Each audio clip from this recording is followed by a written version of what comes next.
Jenny Smith walked slowly through City Hospital late one night. She was tired after working 12 hours as a nurse. The quiet halls felt empty, except for the soft beeping of machines. She stopped at the front desk to check on her patients before going home. As she looked through patient files on the computer, something caught her eye. Room 12 had a patient named Mary Brown, a sweet old lady who came in 3 days ago for a simple knee operation. Dr. Tom White, the most famous doctor at City Hospital, did her surgery. Everyone loved Dr. White. He was tall, always smiled, and wore expensive suits under his white coat. The newspapers called him the miracle doctor because he took hard cases that other doctors couldn't fix, but something was wrong with Mary's test results. Jenny frowned as she looked at the numbers. Mary's kidneys were getting worse each day. Jenny remembered how Mary had shown her pictures of her grandkids just that morning, talking about baking cookies with them soon. Now Mary was in pain, and no one knew why. Jenny felt worried. She started looking at Dr. White's other patients from the last few months. One by one, she found more strange cases. 10 patients had gotten very sick after simple surgeries. 5 of them died when their kidneys stopped working. All of them were Dr. White's patients. "Everything okay, Jenny?" a deep voice asked behind her. Jenny jumped.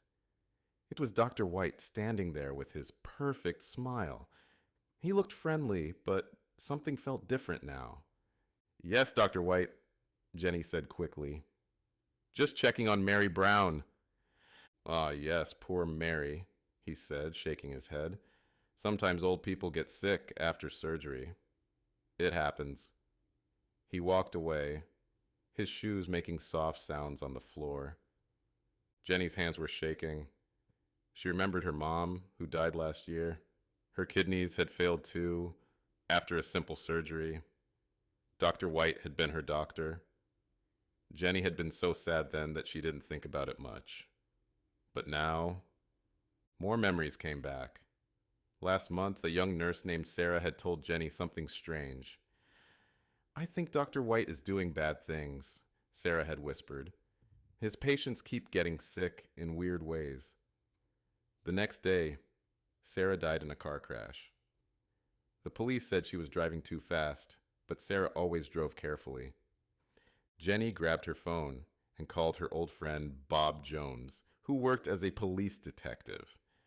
"Bob, can we meet tomorrow? I found something scary at the hospital. I think someone is hurting patients on purpose." As Jenny drove home in the dark, she didn't see the black car following her. She didn't know that Dr. White was in his office, watching her car through the window.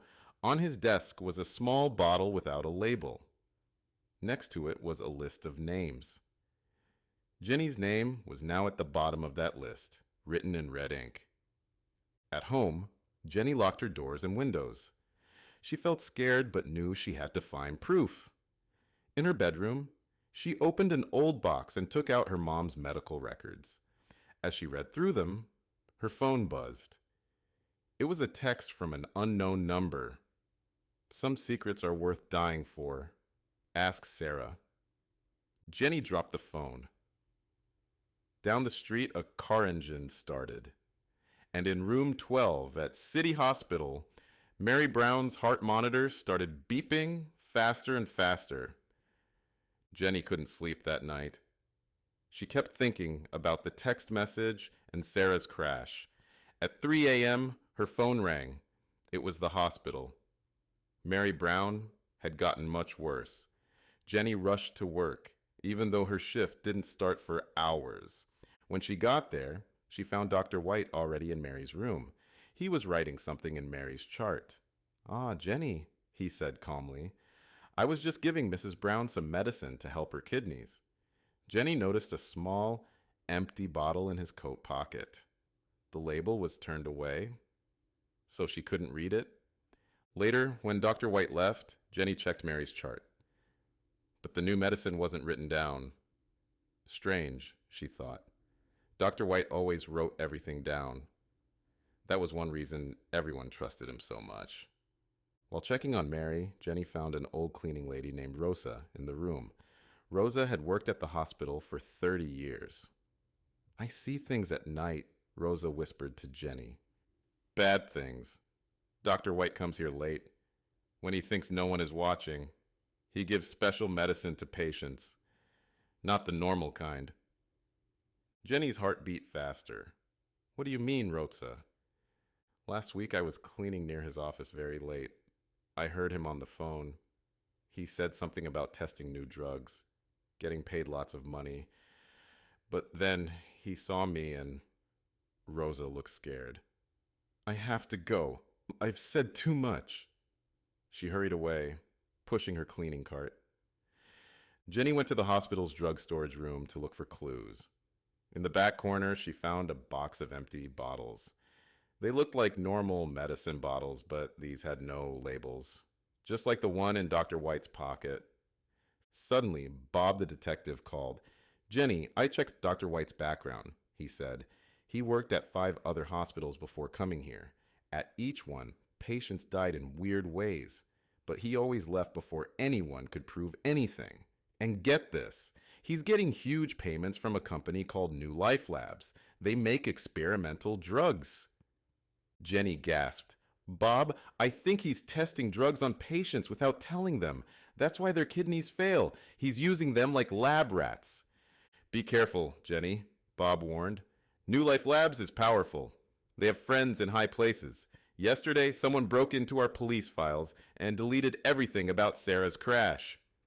Just then, Jenny heard footsteps. She hid behind some boxes. Dr. White walked in with a man in an expensive suit. "The tests are going perfectly," Dr. White said. "Nobody suspects anything. New Life's new drug will be worth billions once we prove it works."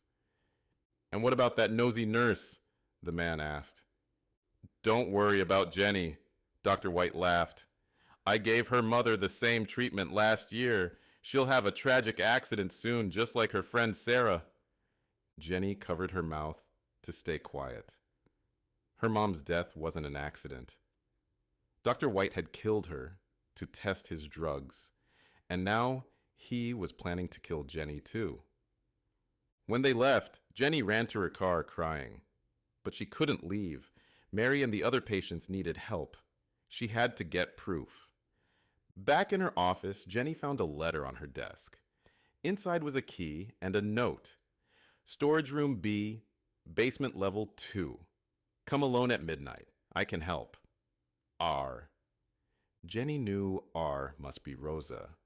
But was it really safe to go? The basement was dark and empty at night. It could be a trap. Her phone buzzed again, another text from the unknown number. "Tick-tock, Jenny. Time to join Sarah." Down the hall, she heard Rosa scream. Jenny ran toward Rosa's scream. Her heart was beating so fast she could barely breathe. When she turned the corner, she found Rosa's cleaning cart knocked over, but Rosa was gone. On the floor was a broken bottle like the ones Dr. White used. Just then, Mary Brown's daughter Jane came running down the hall. "Jenny, come quick!" she cried. "Mom's not breathing right." Jenny rushed to Mary's room. Dr. White was already there, but something was different. His perfect smile was gone. He looked angry as he gave Mary another injection. "Everyone out," he ordered. "The patient needs rest." But Jenny saw what he did. When no one was looking, he switched Mary's regular IV bag with a new one. The new bag had a tiny blue dot on it, just like the marks she'd seen on the empty bottles in the storage room. Later that night, Jenny couldn't stop thinking about Rosa's key. She had to check storage room B, even though she was scared. She waited until midnight when the halls were empty. The basement stairs felt like they went down forever. Level 2 was dark and cold. Dusty boxes lined the walls.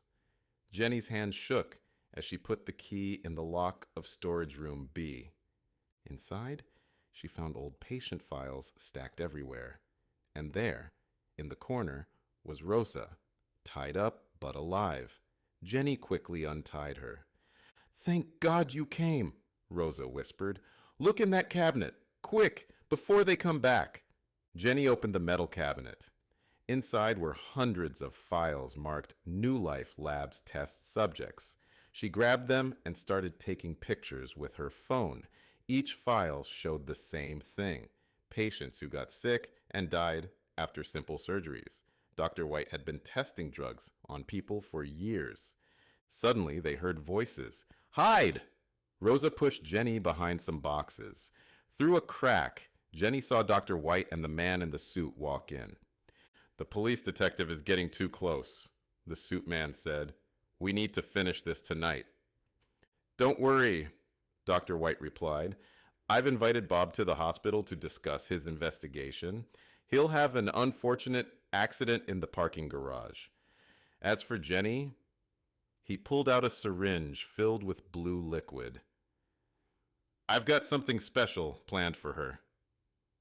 After they left, Jenny tried to call Bob, but her phone had no signal in the basement. She had to warn him. She and Rosa ran to the stairs, but the door was locked. "There's another way," Rosa said.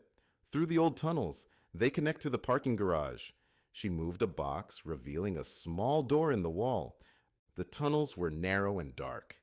They used their phones as flashlights. Water dripped somewhere ahead. Jenny checked her watch, 11:45 p.m. Bob usually came to work early. He might already be at the hospital. Suddenly, Rosa stopped. "Listen!" Footsteps echoed through the tunnel behind them. Jenny's phone lit up with a text. "Ready for your medicine, Jenny?" The footsteps got closer. Then they heard something else. A loud scream from somewhere above. It sounded like Mary Brown's voice. "We have to split up," Rosa said. "You save Bob. I'll check on Mary." Before Jenny could stop her, Rosa ran down a different tunnel.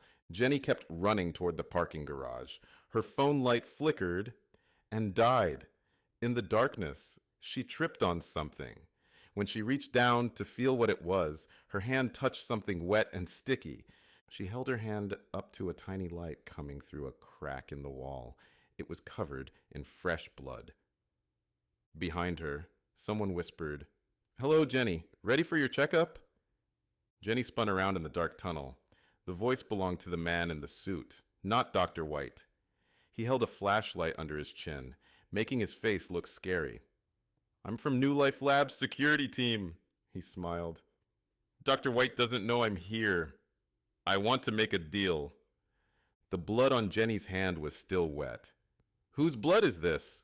she asked, her voice shaking. "Just some red paint from the maintenance crew," he said. "Now, listen carefully. New Life Labs will pay you $5 million to forget everything you saw. Think about it. You could move far away, start a new life." Jenny almost laughed. "You killed my mother. And Sarah. Money won't bring them back." "Smart girl," he nodded. "But stupid choice." He reached into his jacket. Suddenly, the tunnel filled with a loud scream. It was Rosa's voice echoing through the pipes. The man turned toward the sound. Jenny used this chance to push him hard against the wall and run.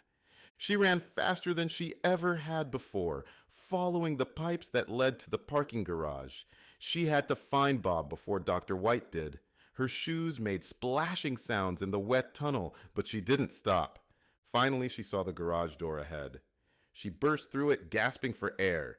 The garage was dark except for a few flickering lights. "Bob!" she shouted. "Bob, where are you?" A car engine roared to life nearby. Bright headlights blinded her. Behind the wheel was Dr. White, and in the passenger seat was Bob. He wasn't moving. "Looking for your detective friend?" Dr. White called out. "Don't worry, he's just sleeping. That coffee I offered him in my office had something special in it. He'll wake up in an hour with no memory of anything." Jenny ran between parked cars as Dr. White drove slowly after her, like a cat playing with a mouse. "You can't escape, Jenny," he said through the car window. "I own this hospital. I own this city. Look what happened to your mother when she started asking questions about my research." Suddenly, Jenny's phone rang. It was Jane, Mary Brown's daughter. "Jenny, Mom's awake. She's telling everyone what Dr. White did to her. The police are here." Hope filled Jenny's chest. Then she heard another sound, Rosa's voice coming from the car's trunk. "Help! I'm in here!" Dr. White laughed. "Yes, Rosa's been quite helpful over the years, pretending to be on your side. She works for me, or at least she did. Now she knows too much." But something wasn't right. Jenny remembered how scared Rosa had looked in the basement. The voice from the trunk didn't sound exactly like her. Then Jenny saw something that made her blood freeze. The real Rosa was walking into the garage with 2 police officers.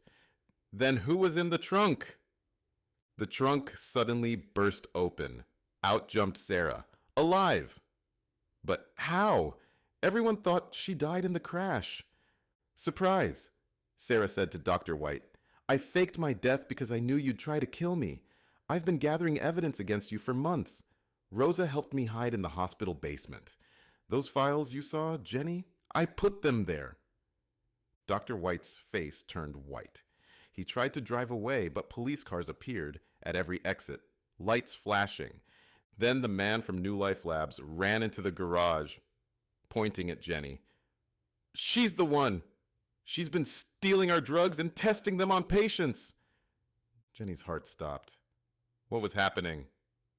More police cars arrived. Suddenly, no one knew who to trust. Was Sarah really on Jenny's side? Why was Rosa with the police?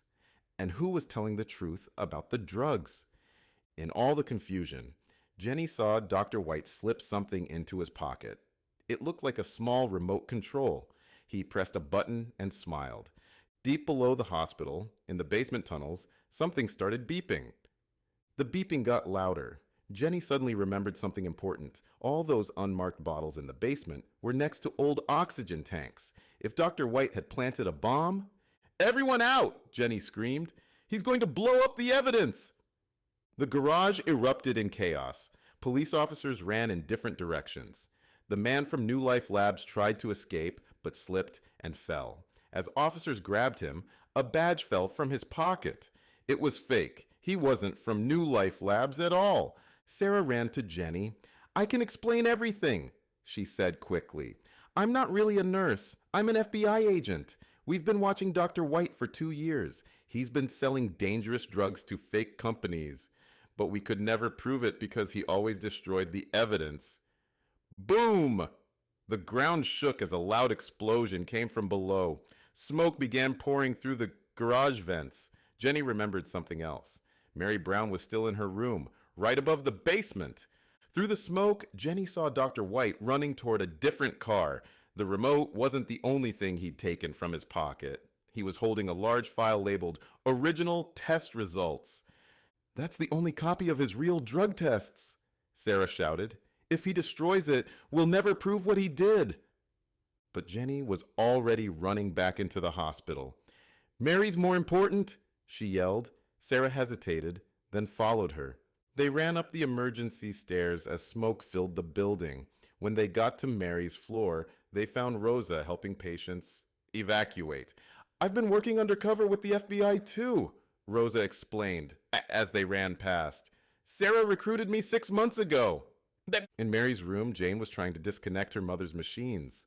Dr. White had locked Mary's bed wheels before escaping. As smoke poured in, Jenny and Sarah helped Jane move her mother into a wheelchair. Suddenly, Bob appeared in the doorway. He was awake. "The drug didn't work on me," he grinned. "I've been taking special pills ever since Jenny warned me about Dr. White. I called for backup as soon as I pretended to pass out." They got Mary to safety just as firefighters arrived. Outside, police cars chased Dr. White through the hospital parking lot. He was heading toward the river, but he didn't notice something important. While everyone was focused on the explosion, Rosa had quietly moved her cleaning cart behind his car. As he backed up, his tires hit her metal cart. His car spun out of control. The file flew out of his window. Jenny ran to grab it, but the man they thought was from New Life Labs got there first. He snatched the file and ran toward the river too. That's when they all got another shock. Mary Brown sat up in her wheelchair and pulled off a wig. She wasn't just a sweet old lady. She was the real head of New Life Labs. She'd been working with the FBI all along, pretending to be sick to catch Dr. White. "That man has my company's real files," she shouted, speaking normally now. "He's not running away. He's going to meet a boat. They're going to sell my company's secrets." Dr. White's crashed car was empty. Where did he go? And who was the fake New Life Labs man really working for? Suddenly, a helicopter appeared over the river, shining bright lights everywhere. A voice came from above. "This is Agent Wilson, FBI. The building is surrounded." But Jenny noticed something strange about the helicopter pilot's voice. It sounded familiar. The helicopter pilot's voice hit Jenny like a slap. It sounded just like her father. But that was impossible. Her father died 2 years ago. Or did he? "That's not FBI!" Sarah screamed. "Take cover!" The helicopter dropped lower, and a rope ladder fell out. The fake New Life Labs man started climbing it with the file. Then someone else appeared from behind a tree. Dr. White! He ran toward the ladder too. But before he could reach it, a small figure tackled him to the ground. It was Jane, Mary Brown's supposed daughter. "Nobody move!" she yelled, holding Dr. White down. "CIA, this whole operation is bigger than any of you know." Everyone froze. 3 different government agencies? What was really going on? The helicopter pilot took off his helmet. Jenny's legs went weak. It was her father. He looked older, his hair now gray, but it was definitely him. "Jenny, get in," he shouted down. "Everything I did was to protect you. Dr. White discovered something dangerous, something that could change the world. That's why I had to disappear." Jenny's mind raced. The fake deaths, the secret agencies, the mysterious drugs. Suddenly, it all started making sense. But which side was telling the truth?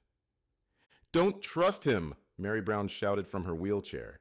"Your father isn't working for anyone. He stole my company's research 2 years ago. The drugs weren't for testing. They were the cure for aging. But they had a terrible side effect. They made people dangerous, violent." Dr. White laughed from the ground. "You're all too late. The drug is already out there. Hundreds of people took it, thinking it was normal medicine.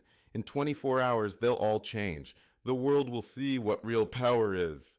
Rosa ran up with her cleaning cart. "Jenny, look what I found in his office." She pulled out a large box of blue pills, the same kind Jenny had seen Dr. White giving patients. Bob checked his phone. "Reports coming in from all over the city. People are acting strange, breaking things, attacking others. All of them were Dr. White's patients." The fake New Life man was still hanging from the helicopter ladder. "The antidote!" he shouted. "It's in the file. That's what we've been trying to get."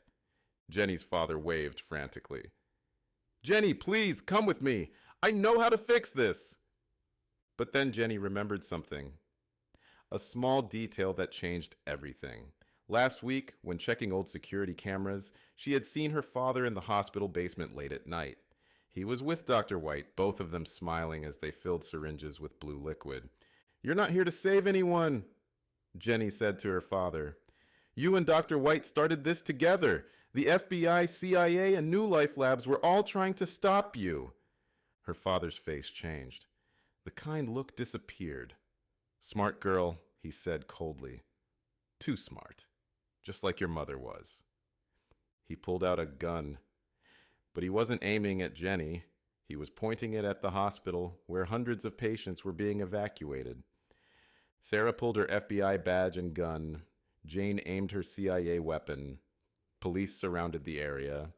Bob called for more backup. The helicopter hung in the air.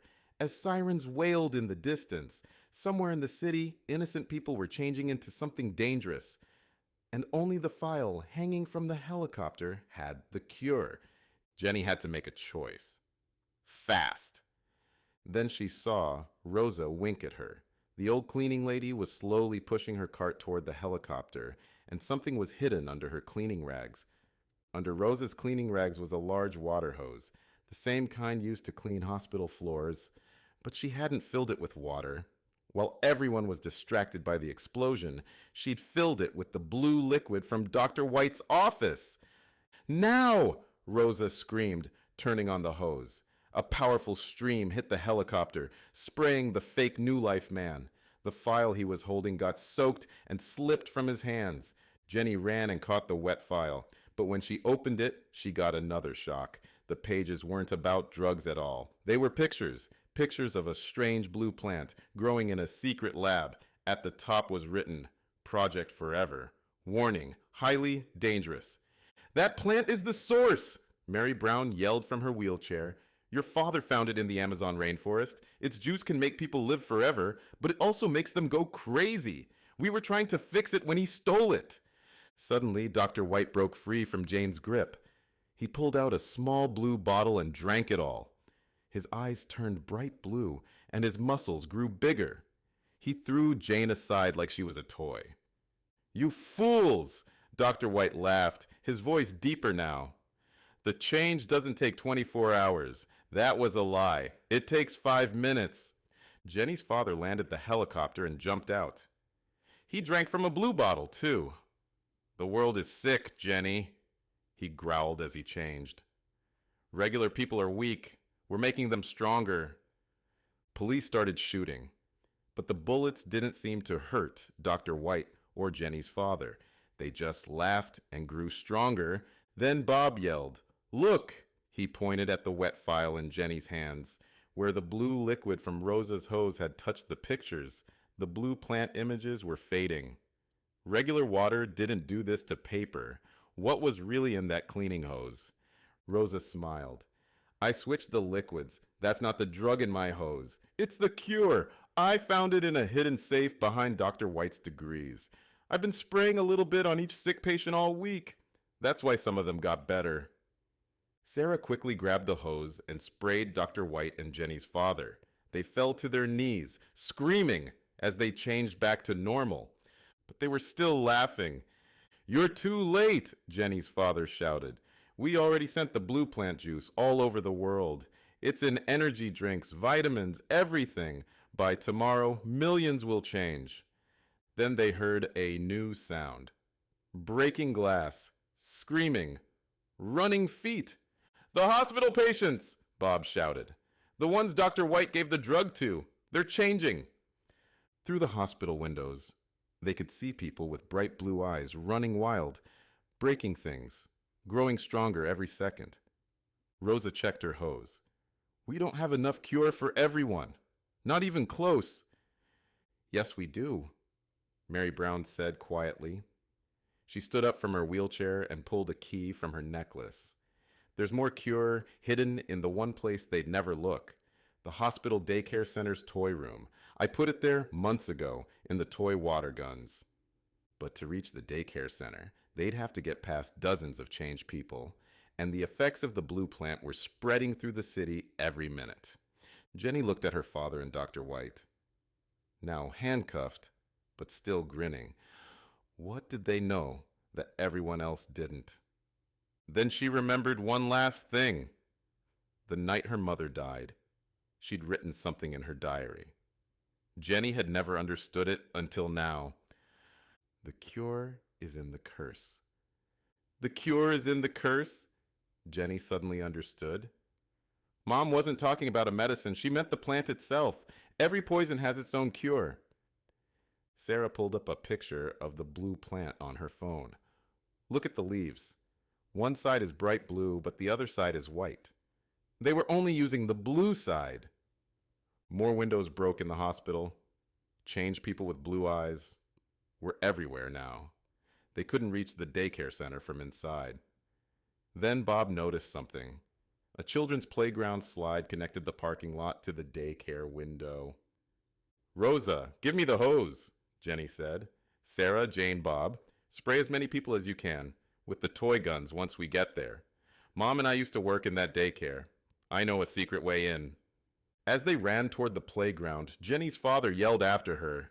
It won't work! The white side of the plant is too weak! But Dr. White's face changed. He looked scared for the first time. No, don't let her mix them. Jenny smiled. Now she knew she was right. They climbed up the playground equipment as changed people ran toward them. Rosa sprayed anyone who got too close with her hose. The cure made them fall asleep instead of turning normal. "It's wearing off faster now," Rosa said.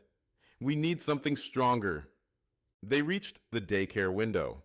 Inside, they found hundreds of colorful toy water guns stored in a big chest, just like Mary said, but these weren't filled with regular cure. "The white liquid," Jenny said, looking in a gun. "Mom found out both sides of the plant had power. Blue makes people strong but crazy. White makes people calm but weak. Mix them together, and they balance each other," Sarah finished. "That's real cure. Not just something that wears off." They filled more guns with the white liquid. Out in the hallway, changed people were getting closer. Their blue eyes glowed in the dark. Suddenly, Jenny's father and Dr. White appeared in the doorway. They had broken free somehow. Behind them were dozens of changed people, all with glowing blue eyes. "You don't understand," Jenny's father said. "The world needs this change. No more weakness, no more sickness, no more death." "But no more love," Jenny answered. "No more kindness." That's what Mom understood. Being human means having both strength and weakness. She aimed her water gun at the crowd. Everyone else did the same. Changed people filled both ends of the hallway now. No escape. "Ready?" Jenny looked at her friends. "Ready," they answered. Water guns faced off against super strength. Normal people against changed ones. And in the middle, Jenny faced her father, knowing only one side could win. Then she saw something that made her heart stop. In the crowd of changed people, one face looked familiar. Someone she thought was on her side. Someone who had been playing a different game all along. And they were holding something much more dangerous than a water gun. In the crowd of changed people, Mary Brown stood with a twisted smile. Her wheelchair was gone. Her eyes weren't blue, but they were full of hate. In her hands was a red button connected to something under her shirt. "Stupid girl," Mary laughed.